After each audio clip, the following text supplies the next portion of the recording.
नमस्कार मित्रांनो, आज मी घेऊन आली आहे एक नवीन बोधकथा। त्याचे नाव आहे सुडाचा प्रवास, गुलामगिरीचा फास। एक घोडा होता। तो पाणी पिण्यासाठी तलावाजवळ गेला तर तो पाहतो एक रानडुक्कर पाण्यात डुबत असलेला दिसला। तो रानडुक्कर घोड्याला पाणी पिऊ देईना, त्यामुळे दोघांमध्ये भांडण झुंपले। रानडुक्कराची खोड मोडण्यासाठी मदत करण्याविषयी घोड्याने एका माणसाला विनंती केली। त्या माणसाने ती विनंती मान्य केली व हाती शस्त्र घेऊन तो घोड्यावर स्वार झाला आणि डुकरास शिक्षा करण्यास निघाला।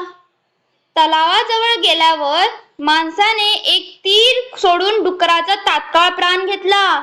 आपल्या शत्रूला हरवले हे पाहून घोड्याला मोठा आनंद झाला।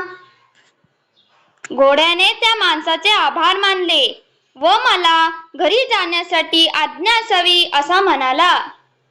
परंतु त्या माणसाने त्याला जाऊ दिले नाही। माणूस म्हणाला, मला तुझा पुष्कळ उपयोग होईल असे वाटते व म्हणूनच मी तुला माझ्या तबेल्यात नेऊन बांधणार।